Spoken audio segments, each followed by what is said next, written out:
This gate was moved when they built the LRT. It was over there somewhere over this side, and they moved it over here. Oh no. And then finally I saw the sunway. This one is the original one? Yeah.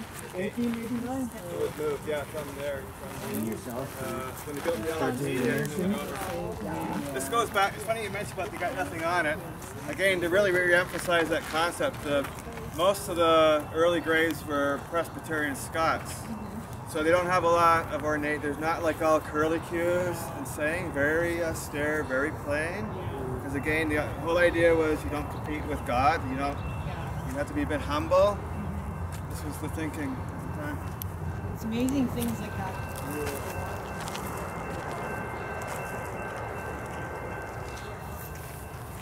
Most of this is new here now. Most of the slopes are newer.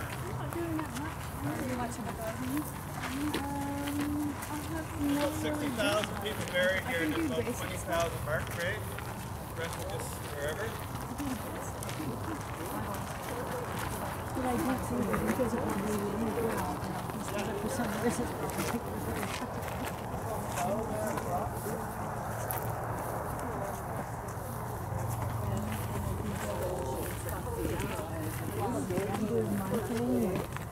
Do the running thing, you know? I don't mind. I mean, We got to take a notice of a whole different level of maintenance in all the gravestones. We have to remember that grave plots, for the most part, are private property. So when there's a gravestone that's marked, that's been fallen over, or something's not kept upright, unless the city somehow agrees on something, no one has a real right to go in there and fix the gravestone. This is property of a family.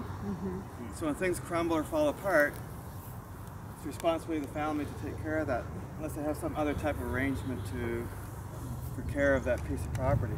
And what a lot of cities do is they'll form a historic society for graveyards and try to maintain them. But for the most part, in North America, graveyards are private. So that's why when you see them run down, things have fallen apart. It's not because people are trying not to be negligent. They just don't have the right to go in there and start tampering with the tombstone. And different materials will fall apart at different rates, and we'll see that today.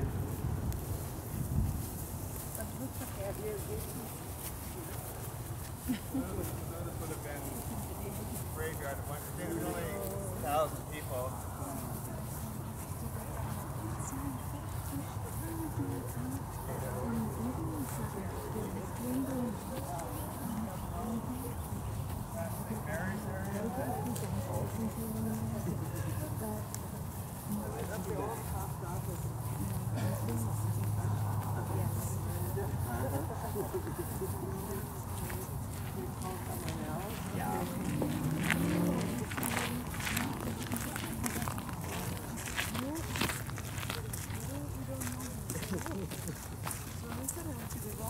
So we got a little bit, we'll do a little bit of pattern, but not too much, just because you're kind of walking by places, and it's not like a book where things are laid out just right. yeah. So you'll get the odd person, it gives you a sense of the history, like this Alice Wood here. Back in the 19-whenever, she decided that, well, there's a lot of homeless children, like there's a lot of mortality back then, you know, just death from diphtheria, typhoid, things like this. So she's one of the first persons to start like her own social system taking children. There was no social services in Calgary. So she decided to open up her farm and take in children. And there was very few records at that time of who you happened to be. And when she died herself, she just happened to have 3 or 4 babies at home with her. And someone had to move in and start taking care of them. So it just shows you how casual things were at that time. Unlike today, where we have a whole social system and take care of, you know, orphans or whatever like that. And to give you a concept, just again to go back to mortality at the time, when this cemetery was open, 2 out of 3 children never reached childhood. Wow. You think about that. You know, you have 6 children, and the odds were that 4 would die of something before they reached adulthood. That's a totally shapes your culture. We don't think of that in today's culture, but it completely changes your whole way of thinking about death and families and relationships and what happens if whatever. And so many people we're going to see today, like they were married 2 or 3 times. And they have a whole series of children because that's just what people did at one time. Well, and so many women died in childbirth that wouldn't today. So a lot of the men remarried because there was already children, but there was no woman anymore in the household. Yeah, and it sounds crass today to us, but you wanted someone to take care of your children. People were more practical about marriage. Exactly, this is what it was often. And often if a woman was a widow, she needed someone to take care of her just physically too. This was like the Wild West out here. This wasn't like a lot of law and order and whatnot. This was a different society altogether with its own norms. It was about survival, right? Survival, yeah. Did she know how to keep house and do laundry and cook was important, right? And what you really want to notice right off the bat when we start to see the graves again, just look at the names again. It's going to be the early names, a lot of them. Before we move on, there's like a McNaughton, McTavish, Douglas. We're talking about Scotland here. Like Calgary really was Scotland. Think about it, a little Scottish town. If you were walking down the street in the 1890s, the vast majority of people had a Scottish accent. Or they were natives, or they were scallywags from somewhere else. But again, so Scottish is what MacLeod, this is a different MacLeod right here. All these names that you're going to see. This is what Calgary was at that time.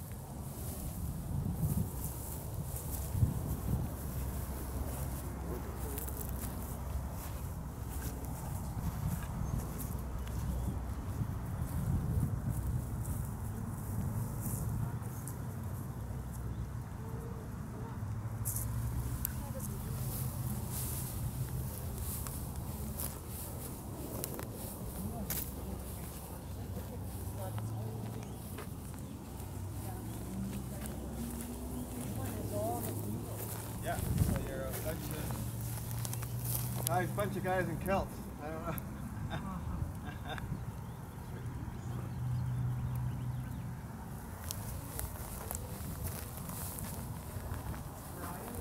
Riley Park. So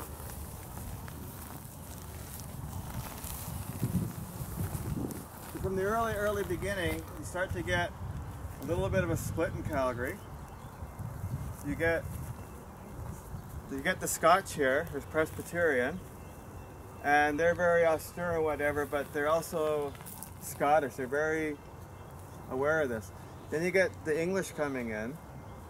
The Scotch English didn't get along that well. You have the Rileys, people like this. So you all know Riley, like Riley Park. You all know Riley along 10th Avenue, or 10th Street going north near the State. So you have Tom Riley, so he's the original Riley Park. You go there and you play. And the irony, of course, he was so British, and you go to Riley Park today, and that's where they play cricket. But it's mostly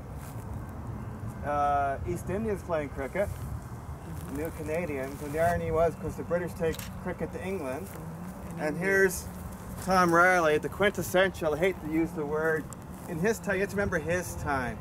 I use this word very subjectively, the ultimate white man's burden, racist Tom Riley, because this is what he thought the English Empire. He was like a Cecil Rhodes of Calgary. And they take cricket to India, and the Indians come back to Canada, and Riley Park is where they play cricket today. And the other thing you'll notice is, like the name here, Ezra Hounsfield Riley. So Hounsfield is another district of Calgary. And wait, you have to remember, the early Calgary, there's only like 1,000 people or less, so they're all marrying each other. So when you see a name like Sholdis, Edworthy, Riley, often the daughter of one would marry the brother, the brother of another, or this and that. So these names all get mixed up after a while, who's who. And all these names, parks and avenues and districts they're just like farm boys over here, and there's 3 good-looking girls over there on the farm. Well, they're going to go and start wooing them. They get married and they have children. So all these families get intermixed at one time. And some of them become wealthy families in Calgary, like let's say the Hayes brothers. I used to do some work for Clarence Patton, who their family was Pump Hill. Like before World War II, they had a market garden. And he said, we were the poorest family in Calgary. This is Pump Hill. This was their farm they did subdivide. He said, except for the Hayes brothers, who would pass their farm on the way to school. He said, literally, no shoes like you read about. And Clarence said his mother used to feed them breakfast before they got to school because they were that hungry. Of course, then the Hayes brothers sell their farm, it's all subdivided, and become multimillionaires, just like the Pattons. So a lot of these people had very modest beginnings in Calgary. Louise Riley, there's Louise Riley Library.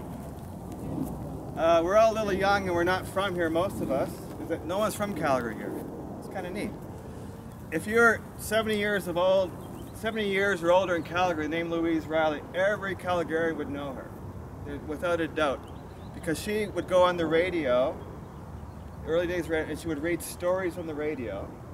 Then she visited different schools, almost every school in Calgary at that time, and she would read to the children. So everybody in Calgary knew Louise Riley because she was a real proponent of literacy and knowledge. And she wanted a really informed population. This was her goal, educated. And she was, they call her a spinster, never married, that's what the term they use. But one of the reasons that she wanted her kids to be educated was because of this. Her brother, Tom Riley, was killed in World War I at Passchendaele. And her father, well, again, was one of these gung-ho, you know, that we're going to war against the Germans, all young boys go out and sign up, we're all going to run off, the world will be over in 6 months, we'll come back waving flags. Well, his own son was killed at Passchendaele, Louise's brother. And she thought the reason all these young men were killed because of ignorance, because, you know, we talk about war and you run off for the empire, and both sides are rah-rah like this and whatever cause. She thought that an informed population, you wouldn't have what happened to her brother. So she dedicated her life to the idea of peace and education. So there's a library today named after Louise Riley. In North Hill. Yeah.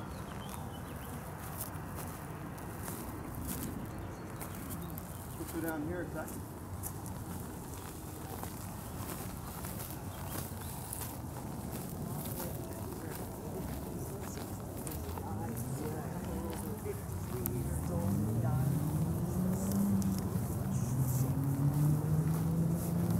Again, you look at all the names, again, it's all Scottish names like McLean, Wallace.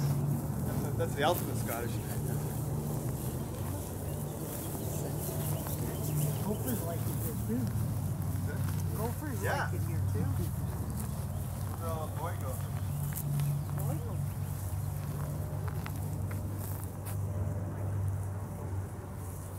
The boy gophers come out now and they run around and they fight. And they actually go back in beginning of July. They go back in hibernation. That allows the females with the young to come out and they get all the good grass and everything like that. Yeah, so the boys do all their thing really early. Oh. So you see a gopher right now, it's a boy. Okay. Yeah. Edworthy. So we all know Edworthy Park, of course. And it kind of applies to the cemetery here too, because Edworthy was, you go down to Edworthy Park, and that's where they quarried all the sandstone for Calgary. It used to be called Sandstone City. And so the early city hall, things like that were built from sandstone on their land. Interesting. And Edworthy was another sort of that real British, English type family. So him and the Rileys would have got along well together. They were being that one little group, Rileys versus the Scots, this type of thing. You know? And they're very much very business oriented, that type. Ray, I noticed that at the bottom it says that Mary lived to 77. So back in those days, that was very old. Yeah. Yeah. I don't know what the average age to live was, but it was quite young. Yeah. Mm-hmm. And that's, I think it was common, like 'cause 40 you see a or lot of something. smaller markers around the cemetery. Those are often children markers. But the vast majority of children didn't have a marker. They were just put in with someone else who died, like the next relative often who died. They would put them in. They would open the casket and put them in with a family member. They'd exhume. They'd take that. Yeah, or someone would die within that year often, their relatives sometimes, and they would put the... Well, things were much more practical in Yeah. all senses, right? The cost of things. And see if you can see a marker here. It's interesting when you look at how short most of the lifespans are. Something, yeah, silver. There's over here where the building is, there was, we'll call it, of course you can't dig in the ground in Canada, most of Canada in the winter. It's just like rock, it's like steel.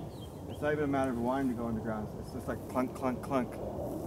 So they would hold the bodies until May. Most of the burials were done in May.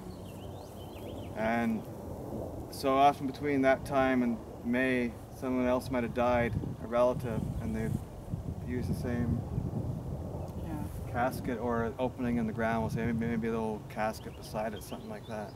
Shoebox, whatever. Again, the people come across, had to be ferried across the Elbow River to these areas. And if you didn't have them buried, I think it was something like $2 a month to hold them or something like that.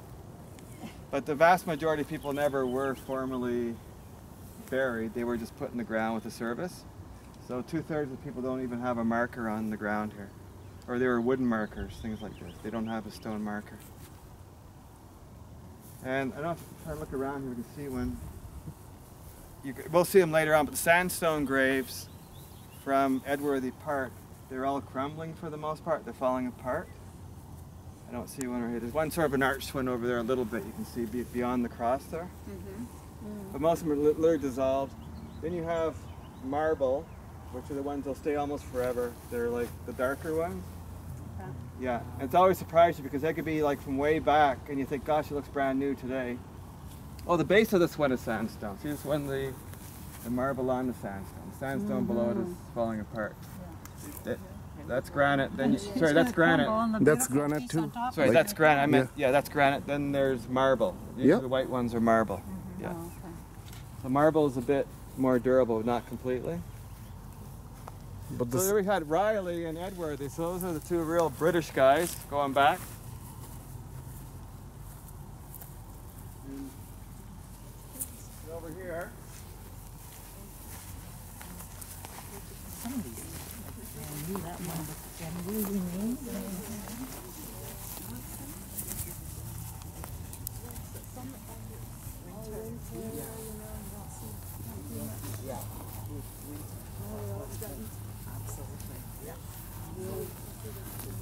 Well, here's John Ware.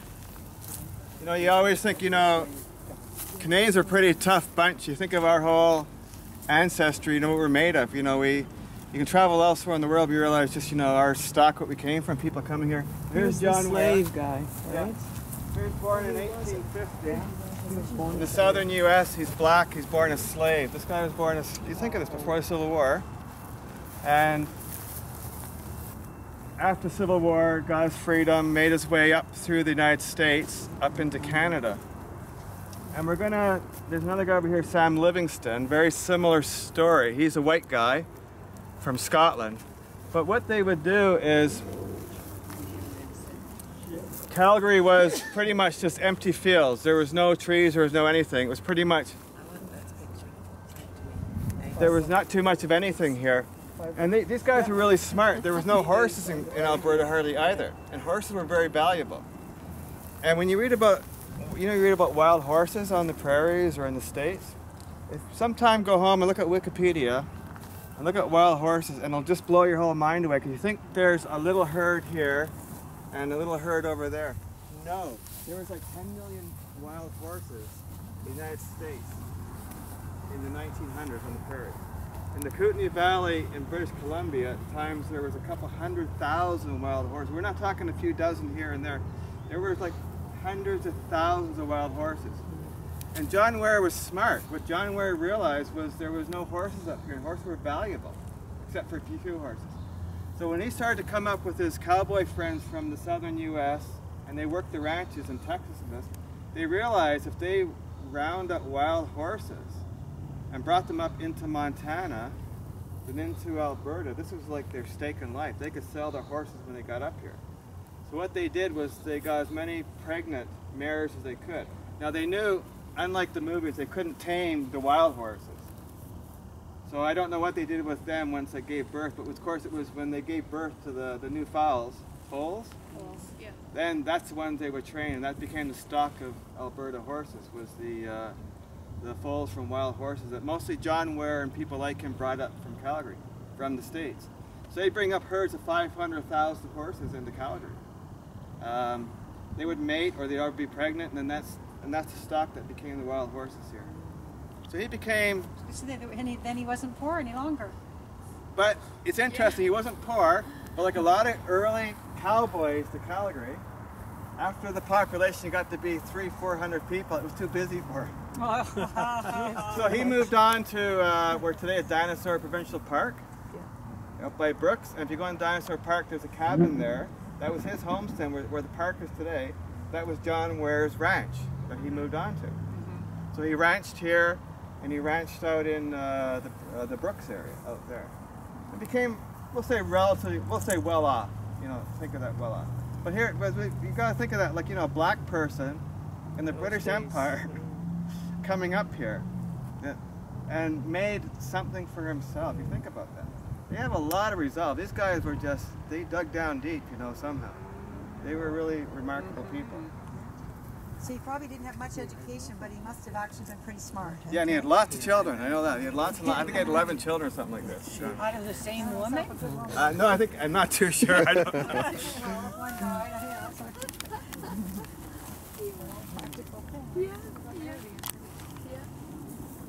Here's a sad little Well, grave. he was born in, is there 21 years? Picture. She was born in 1871. That's a veteran.